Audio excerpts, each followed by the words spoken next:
चलिए प्रश्नावली कौन सा है, 4E, 4E है। इसमें नई किताब में 4E है और पुरानी किताब में 4F है ना।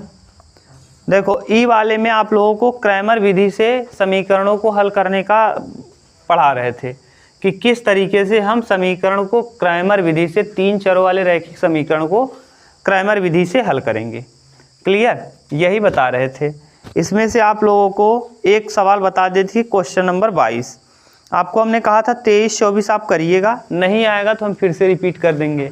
आप बोलो बताएं आशीष कि रहने दें।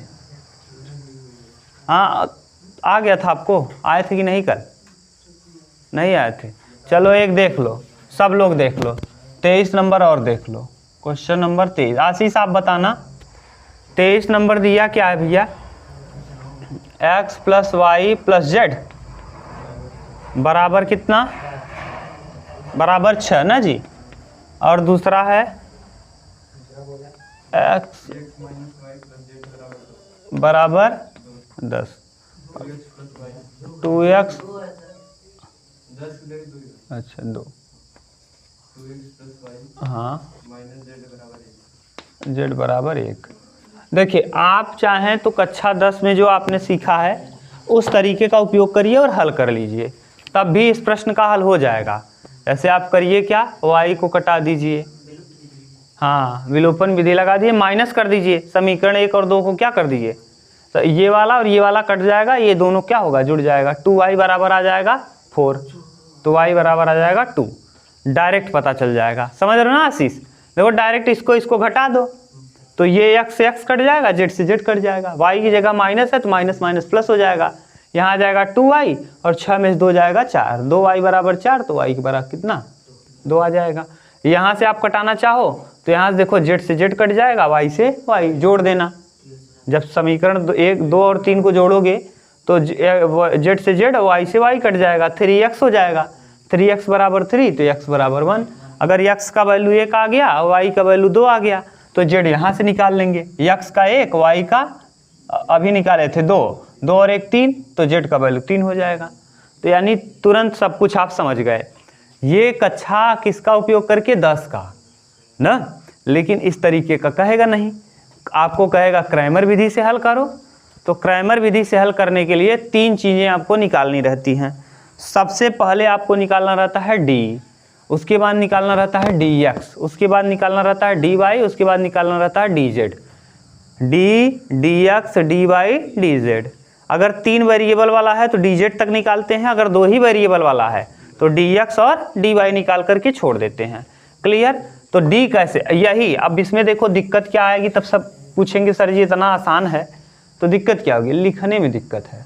d लिखने में दिक्कत नहीं होगी, लेकिन क्या लिखने में दिक्कत होगी, dx, dy और dz को लिखने में प्रॉब्लम होगी। समझना पड़ेगा कौन किसको लिखें कैसे।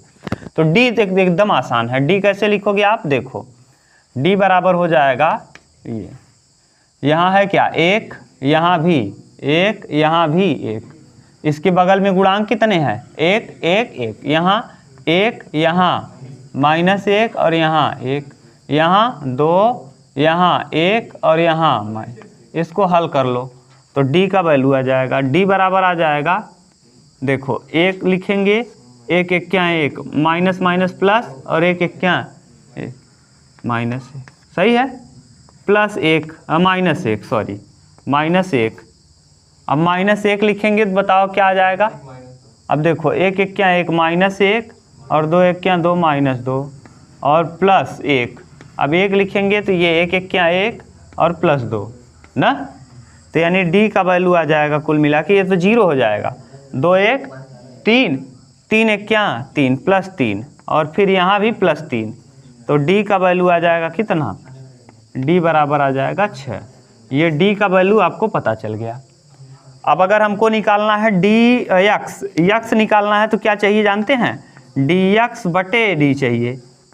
y निकालना है तो dy बटे d चाहिए। तो d तो आपने निकाल लिया, लेकिन dx नहीं निकला है, तो dx कैसे निकालेंगे, यहाँ देखो dx।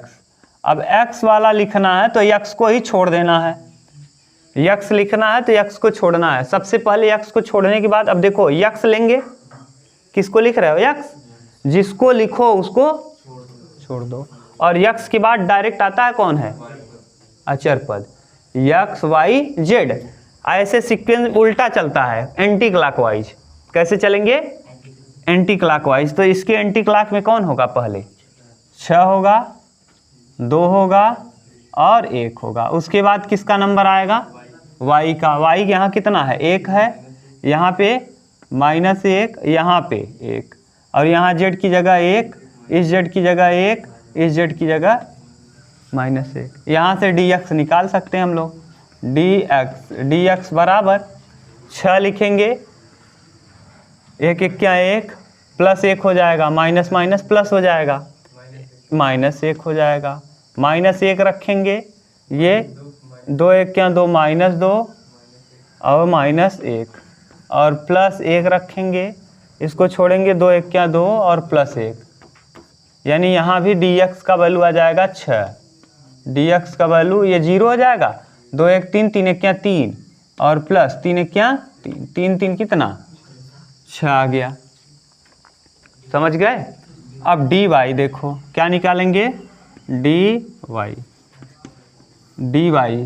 अब dy को ध्यान से समझना, y को छोड़ेंगे, अब y के बाद एंटी क्लॉक चलेंगे। एंटी क्लॉक इधर आएगा कि, अब देखो ये तो क्लॉक वाइज हो जाएगा, इसके जस्ट पीछे से कौन, यक्स। समझ रहे हो, यानी उल्टा चल रहे हैं। जैसे देखो यक्स लिए थे तो ऐसे सीधे सीधे नहीं गए थे, कहाँ घूम रहे थे, पीछे की तरफ। आगे गए थे कि पीछे, जब y लोगे तो y के आगे इधर है और पीछे इधर भी इधर ही घूमेंगे। और फिर अब देखो यक्स से पीछे घूमते तो यक्स के पीछे कुछ था नहीं तो कहाँ पहुँचना पड़ जाता, समझ गए। ऐसे ही y लिए, y के पीछे चलो, y के पीछे किसका मान है, 1 1 और क्या, अब कहानी है। अब हाँ, अब इसके बाद किसका नंबर आएगा, अचर पद आएगा। ध्यान से देखो, जब यहाँ गए अब इसके पीछे कौन है, इसके पीछे अचर है। समझ रहे हो, अचर यानी कौन, 6 2 और यहाँ फिर अब आ जाएगा y है तो z वाला लिख लो, 1 1 -1। बोलो किसी को दिक्कत है क्या। अब करो क्या, अब dy निकाल लो यहाँ से, dy यानी 1 लेंगे। जब 1 लोगे तो यहाँ 2 1 क्या 2 -1 -6 लेंगे, 6 लोगे तो ये देखो 1 1 क्या 1 -1, 2 1 क्या 2। देखते रहना, कहीं गलत हम लिखे तो बताना। 1 लिखें तो 1 2 के 2 1 1 क्या 1 और 2 दूना 4, सही है। अब dy बराबर बता दो, -3 2 1 3 और 6 3 18 +18 और -3 3 6, तो dy बराबर आ जाएगा कितना 12। कितना आ जाएगा 12, सही है। अब अगला निकालो। अब क्या निकालेंगे हम लोग, dz निकालेंगे। dz निकालोगे तो z के पीछे जरा चलो, z वाले में अब किसके पास चलेंगे, पहले किसको लिखते हैं, हाँ एंटी क्लॉकवाइज चलेंगे। तो पीछे देखो, ये आप सोचेंगे अब इसके पीछे आइए तो तुरंत y है, y के पहले भी कुछ है क्या, कौन है, यक्स को लिखेंगे। अगर पीछे कोई बच गया है तो सबसे पहले वहीं चलेंगे। जैसे y ले रहे थे तो y के पीछे कौन था, x, तो x ले रहे थे। z लिए तो z के पीछे अभी और है y है, y के और पहले है क्या कोई, हाँ, तो उसको ले लेंगे। तो अब किसको लेंगे, x का वैल्यू 1 फिर 1 और फिर क्या 2, यही समझना है। अब y ले लेंगे, y का मान क्या है 1 -1 और 1, और z का वैल्यू, z तो लिए ही हो 6 2। अब हल करो, dz बराबर किसको लेंगे 1, अब यहाँ -1 और -2, फिर -1 लेंगे, -1 तो यहाँ 1 1 क्या 1 2 दूना 4 और +6 लेंगे तो यहाँ देखो 1 1 क्या 1 +2। ज़रा करो dz कितना आ जाएगा, -3 और 3 -3 1 क्या 3 +3 और 2 1 3 6 3 18, ये कट गया। dz बराबर आ गया कितना 18, सही है।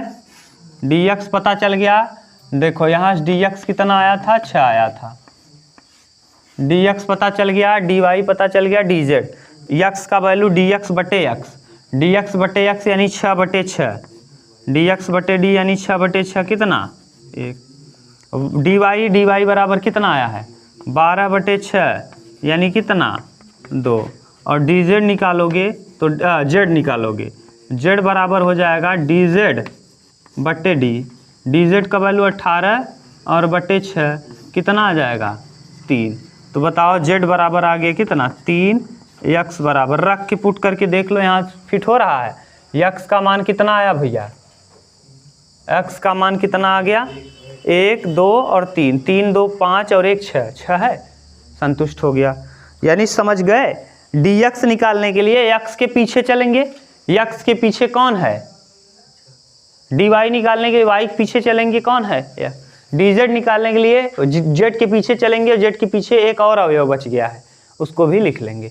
समझ गए क्या मतलब था, और लिखना सीख गए कि नहीं, बहुत अच्छे से समझ गए होंगे, आराम से उतार लो। ये था प्रश्न संख्या 22। 23 वाला हम नहीं करेंगे, 24 वाला आप क्रैमर विधि से हल करिए, और क्रैमर विधि जब भी देगा याद रखना 6 नंबर में देगा, और देता भी है, हर साल एक प्रश्न देता है।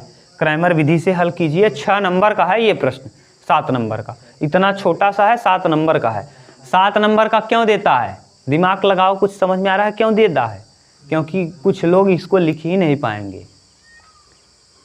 न। और एक चीज़ ध्यान रखना, जब आप परीक्षा में इसको करना, क्रैमर विधि आ जाए तो हल करने के बाद आप एकदम 100% श्योर कर लेना जो हमने मान निकाला है सही है कि नहीं। इन सभी मानों को उठा के रख देना यहाँ, चाहे जिस समीकरण में रखना, अगर समीकरण हाँ उत्तर जांच कर लेना, अगर उत्तर सही आ रहा है रखने पे तो समझ जाना सही निकाले हो, और नहीं आ रहा है समझ जाना सही। जैसे यहाँ देखो x का वैल्यू y का z का 3 रखो, x का 1 y का 2 z का 3, 3 2 5 और 1 सही है, यहाँ भी रखोगे तब भी सही हो जाएगा। ये है, उतार लो।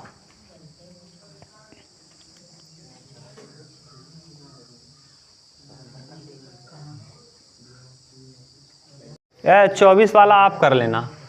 अब देखो हम बता रहे हैं आपको प्रश्न संख्या 25। हाँ बता दे रहे हैं, दो चाहे जो आप पूछोगे यही 2 बता लें, तब आप पूछना बता दे रहे हैं। अच्छा प्रश्न है क्रैमर विधि से, लाओ, इसमें नई किताब में नहीं है ना, पुरानी में होगा, इसमें भी है 4e का, कहाँ इसमें नहीं है यार, x + 2y = 2 और 2x + 3y = 3 ना।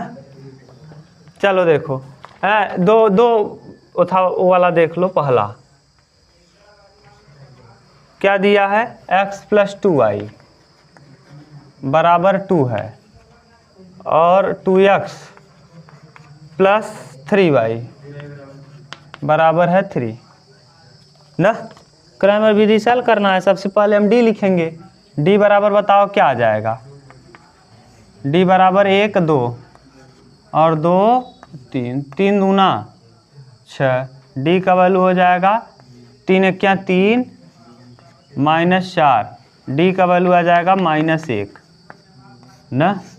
अब d का वैल्यू -1 आया, अब हम लेंगे x, dx निकालेंगे, तो dx निकालेंगे तो dx की जगह x को छोड़ेंगे, x को छोड़ेंगे तो x के पीछे कौन आएगा 2 3, 2 3 के बाद 2 3 सही है, 3 दूना 6 में 6 जाएगा 0, dx का वैल्यू क्या आ गया 0 आ गया।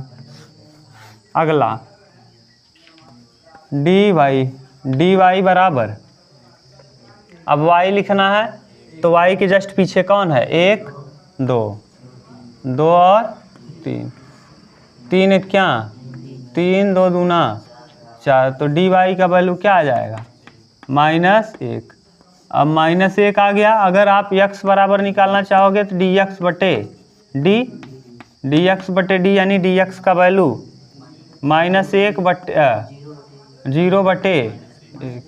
-1 तो यानी 0 ही हो जाएगा। और y बराबर dy/d, dy माने -1/-1, -1 से -1 कट के 1 आ जाए ना। अब यहाँ 2 1 क्या 2 2 और यहाँ 0 2 ही आ जाएगा। यहाँ रखोगे x की जगह 0, 3 1 क्या 3, बस सिंपल था, समझ गए, तुरंत आ गया।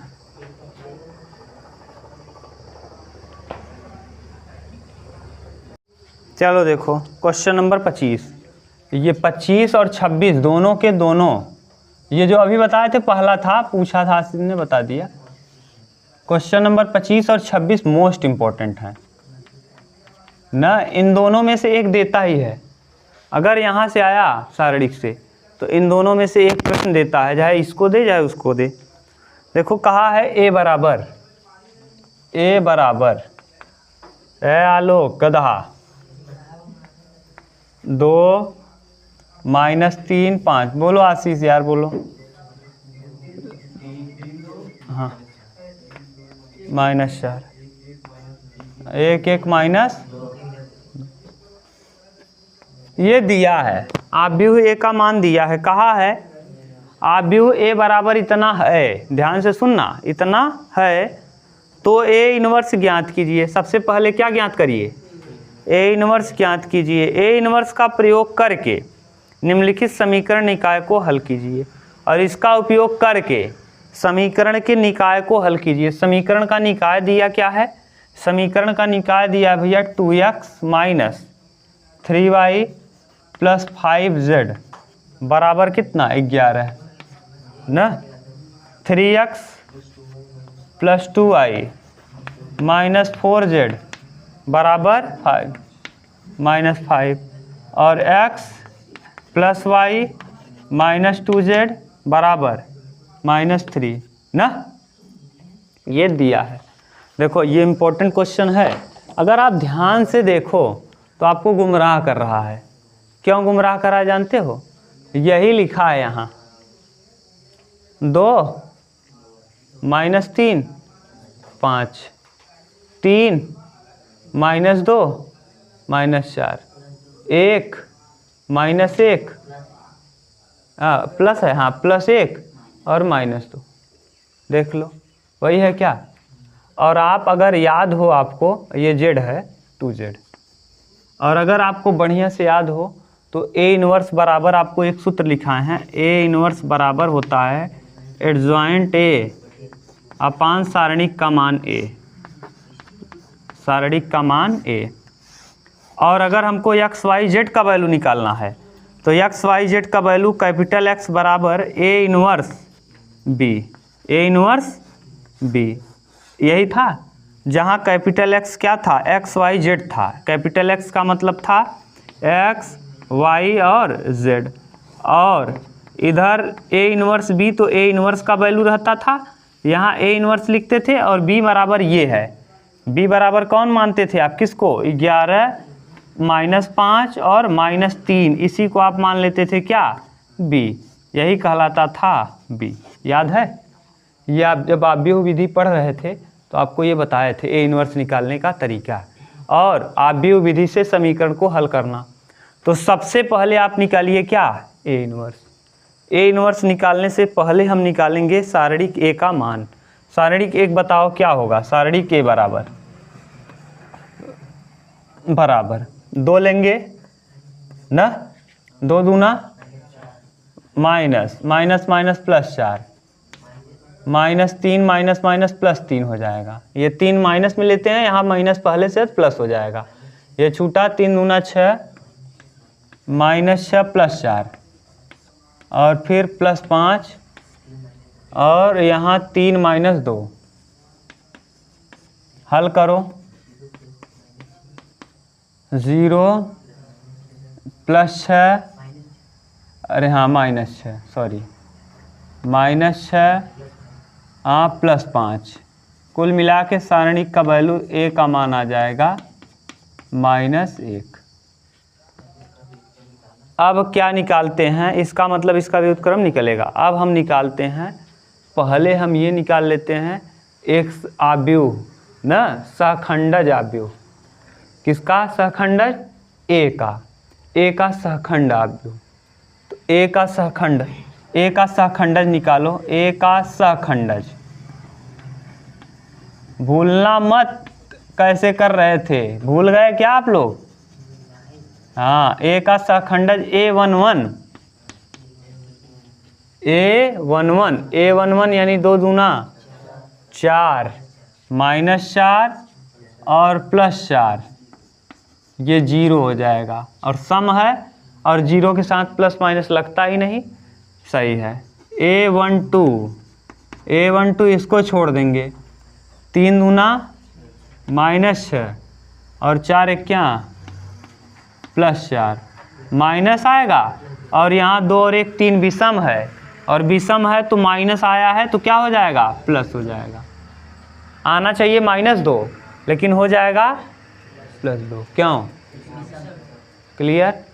तीसरा A13 यानी इसको छोड़ेंगे, 3 - 2 आएगा और 3 - 2 मतलब कितना? 1, और वही रहेगा क्योंकि 3 1 4 है। अब आगे हम निकालेंगे किसको? A21 को। A21 यानी इसको छोड़ेंगे न, 3 दूना 6, देखो ध्यान से भैया, हाँ 3 दूना 6 और 5 1 6 -5 आएगा 1 और -1 हो जाएगा, क्यों? क्योंकि यहाँ विषम है ना।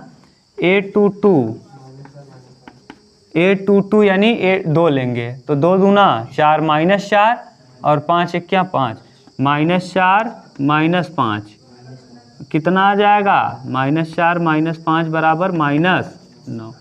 ठीक, अब A22 के बाद नीचे दिख रहा है विनय, देखो नहीं, हाँ A23 दिख जाएगा,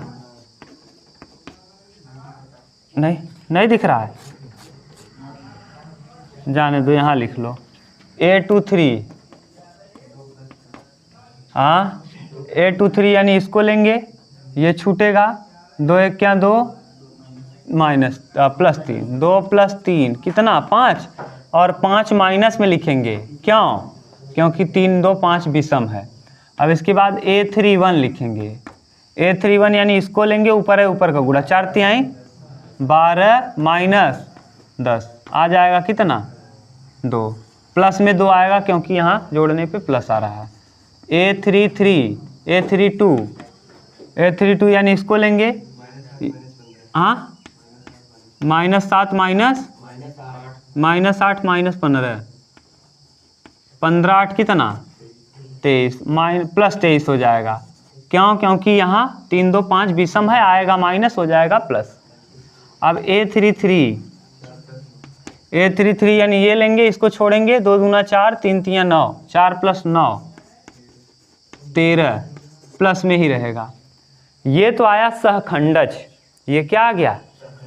अब इसी का हम सहखंडज का लिखेंगे, हाँ ए का सहखंडज आव्यूह के रूप में लिखेंगे, ए का सहखंडज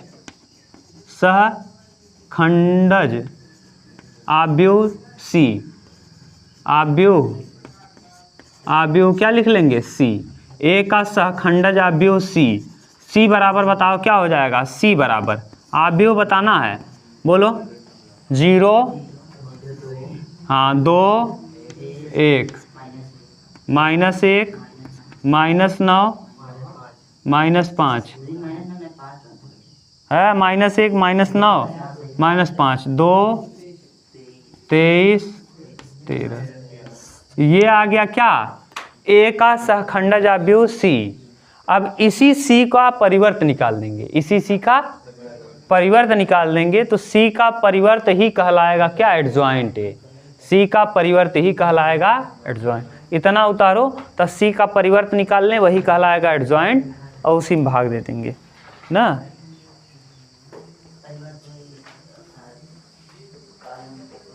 धर्म से ऊपर उठा बनावा, देखा वहाँ चंद्रशेखर रावण की PM बनावा, देखा काम करता कि ना है? आदमी इंसान, इंसानियत एकदम आदमी के अंदर हिम्मत गड़िया तो बड़े बड़े का हो गया। देखो इधर यहाँ सांसद बन जाता सोता था हमारे बाप को बपौती या बस अब हमारे हम ही लूटब खा पड़ा रह न लूटे खाए के लिए बन जाता जनता का सेवक हन कहूँ जनता का सेवक लगे ना ऐसा लगा था सांसद आइए जना पूरे तहलका मची जाता। पढ़ा लिखा नहीं ना आदमी शिक्षित नहीं है आदमी सांसद क्यों बने हैं पब्लिक का सेवा करने के लिए। डीएम एसडीएम आदमी क्यों बनता है पुलिस क्यों लगी है पब्लिक की सेवा करने के लिए। जैसे आदमी आपस में लड़े न भिड़े न प्रशासन आके उसको संभाले। अब प्रशासन ही किसी चीज़ में शामिल हो जाए तब क्या कर पाओगे न। इससे धीरे धीरे समझदार बनेंगे। धीरे ये मत सोचे कि ऐसे ही जीवन रहेगा बदलेगा समय। और जब लोग समझदार होंगे ना छोटे लोग जो बेचारे पिछड़े लोग दबे कुचले पहले से थे जब वो समझदार होंगे जब उनके अंदर समझदारी आ जाएगी तब समझ में आएगा।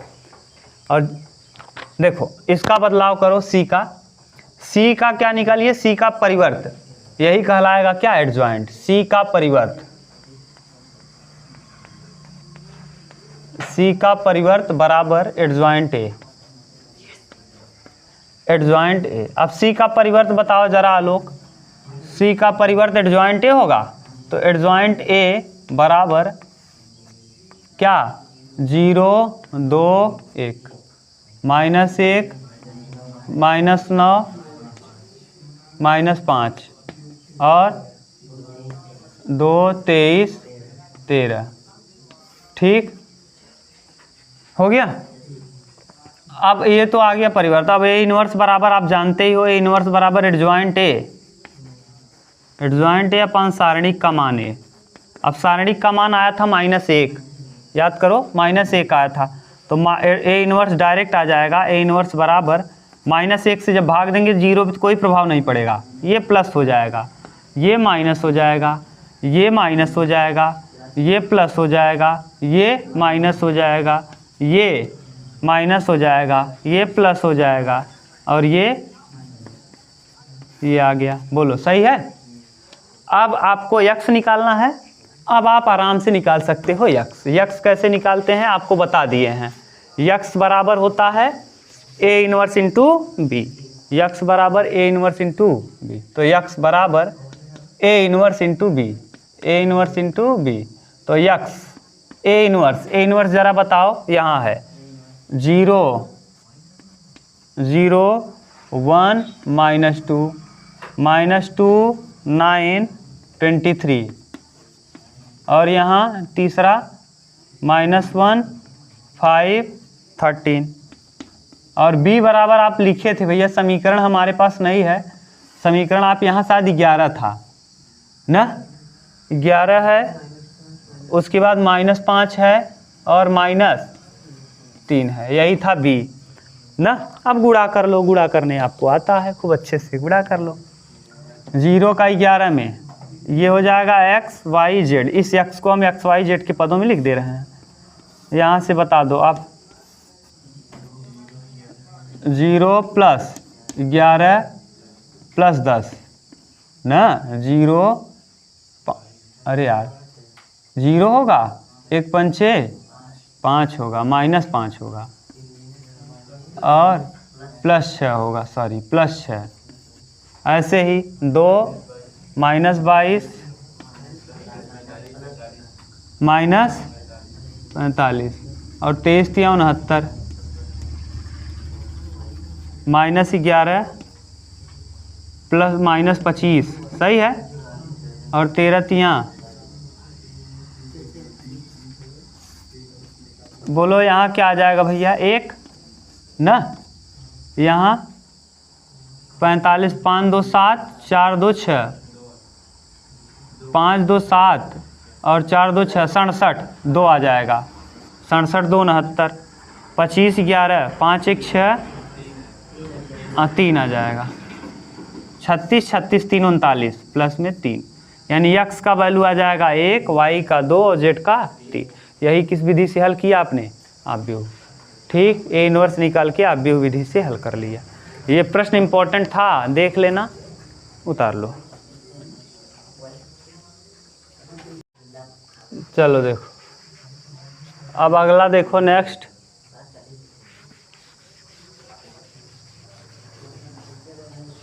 नेक्स्ट में क्या दिया है, देखो हम समीकरण बना दे रहे हैं, आप बैठो छोड़ दे रहे हैं ना। समीकरण बना देंगे तो आप हल कर पाओगे। देख लो 26 नंबर है, 25 नंबर समझ में आया ना। 26 नंबर क्या दिया है भाई, कहा है कि 4 किग्रा प्याज मान लिए हम, प्याज को आप मान लो x ना। 3 किग्रा गेहूँ, 2 किग्रा चावल का मूल्य 60 रुपये, प्याज का मूल्य मान लिए हम x रुपये है ना। और क्या दिया है, गेहूं का मूल्य हम मान लिए y रुपये है, गेहूं को हमने क्या मान लिया y रुपये है। और चावल का मूल्य हम मान लिए क्या है z रुपये है, z रुपये। हमने मान लिया कि प्याज का मूल्य x रुपये प्रति किग्रा, x रुपये प्रति किग्रा, यानी 1 किलो का दाम कितने रुपए है x रुपये, इधर 1 किलो का दाम y रुपये, इधर 1 किलो का दाम z रुपये है। कह रहा है 4 किलो प्याज शर्तानुसार, शर्त में क्या कह रहा है जानते हो, शर्त में कह रहा है कि 3 किग्रा 4 किलो प्याज कितना केजी, 1 किलो का दाम अगर x रुपया, 1 किलो का दाम अगर 2 रुपया, तो 4 किलो कै रुपया 8, तो क्या करे है गुड़ा। तो अगर 4 किलो प्याज बा और 1 किलो के x रुपया बा 4x हो जाए। फिर ऐसे ही y, तो 3 किलो क्या है, देखो 3 किलो गेहूँ तो 3y, और क्या है, और 2 किलो चावल, 2 केजी चावल। बोलो भैया 2 केजी चावल का दाम कितना है 60 रुपये है ना। आप 60 रुपये लेके गए थे बाजार में, सुनो ध्यान से, आप 60 रुपये बाजार लेके गए, आपने 4 किलो क्या खरीदा प्याज खरीदा, 3 किलो गेहूं खरीदा और 2 किलो चावल खरीदा। और आपने कितना पूरा पैसा दिया, किसी दुकान में गए और आपने कहा भैया हमको क्या चाहिए 4 किलो दे दीजिए प्याज और 3 किलो दे दीजिए गेहूं और 2 किलो दे दीजिए चावल। तब आप वो बांध के तैयार करके आपके बैग में डाल दिया। तो आपने पूछा कई रुपया हुआ, तो उसने कहा कितना रुपया हुआ 60 रुपया हुआ। तो अब आपको रेट पूछेंगे आप, तो डायरेक्ट 3 वेरिएबल हैं, एक समीकरण है तो निकलेगा नहीं, 3 समीकरण होना चाहिए, जितने वेरिएबल हों उतने ही समीकरण हों। आगे फिर कहा है अगर आप 2 किलो प्याज लेंगे, कितने किलो 2 किलो प्याज लेंगे, 4 किलो गेहूं ले लेंगे और 4 किलो क्या ले लेंगे, अच्छा 6 किलो 6 केजी चावल ले लेंगे, तब 90 रुपये हो जाएगा दाम। तीसरा कहा है अगर 6 किलो प्याज आप लेंगे, 2 केजी अब अगर गेहूं लेंगे, 3 केजी चावल लेंगे, तो आपको 70 रुपये अदा करना पड़ेगा। ठीक, तो कहा है कैसे रुपया किलो प्याज था, x का मान बता दो, y का मान बता दो और z का मान बता दो। अब आप करेंगे क्या, आप व्यू विधि से कहा है, तो आप व्यू विधि देखो हम पूरा डिजाइन कर दे रहे हैं। आप व्यू विधि से हल करने के लिए x का बराबर होता क्या है a inverse into b, a बराबर दिया है, a बराबर क्या है भैया यहाँ पता है आपको, a बराबर है 4 3 2, 4 3 2 2 4 6 और फिर 6 2 3, a बराबर हो गया। b बराबर कितना है, बराबर में क्या है 60 रुपये 90 रुपये और क्या 70 रुपये, b पता चल गया। x बराबर होता क्या है, x बराबर होता है एक्स वाई जेड। ये आपको चाहिए क्या, b पता है, a इनवर्स चाहिए। a इनवर्स निकालने का तरीका क्या है, एडजॉइंट a अपान सारणिक का मान a। अब a इनवर्स निकाल करके किस में गुणा कर देंगे, b के साथ। a इनवर्स निकाल पाओगे, बोलो कैसे करोगे, जैसे अभी पहले किए थे। सबसे पहले हम इसका a का सहखंडज निकालेंगे, a का सहखंडज जो आएगा उस सहखंडज में हम क्या करेंगे, परिवर्त निकाल लेंगे, और परिवर्त निकालने पे एडजॉइंट पता चल जाएगा। और यहाँ से हम सारणी के का मान निकाल लेंगे, सारणी के का मान हम निकाल भी दे रहे हैं। देखो सारणी के बराबर क्या हो जाएगा, बोलो डायरेक्ट। 4 लेंगे, 4 तिहाई 12 माइनस 6 दूना माइनस 3 लेंगे, ये छूटेगा, 3 दूना 6 हो जाएगा और 6 छाकर 36 हो जाएगा। प्लस 2 लेंगे, ये छूटेगा, 2 दूना 4 और प्लस 24, 6 चौके, देखो ये तो 0 हुआ, तो सारणी के का मान बता दो। ये 0 हो गया, 36 में 6 जाएगा 30, 30 तिया 90 प्लस 90 हो जाएगा। और यहाँ 24 में 4 जाएगा 20, 20 दूना माइनस 40 माइनस 40, तो यानी ए का वैल्यू आ जाएगा, सारणी के का मान आ जाएगा 50। ए पता चल गया। अब ए इनवर्स निकाल लेना, ए इनवर्स एडजॉइंट निकाल करके 50 से भाग दे देना, क्या निकल आएगा, ए इनवर्स, और ले जाके गुणा कर देना किसके साथ, बी के साथ। कर पाओगे कि नहीं, जो आएगा वही होगा दाम, प्याज का, गेहूं का और चावल का। ये हो गया आपका प्रश्नावली फिनिश। अभी विविध बचा है, आप बोलोगे तो उसको करा देंगे, फिर 1-2 दिन में जो ख़त्म होगा फिर हम करेंगे क्या, प्रश्नावली नया ना, उतार लो। अब नए प्रश्नावली में आप लोग गायब मत होना, ठीक।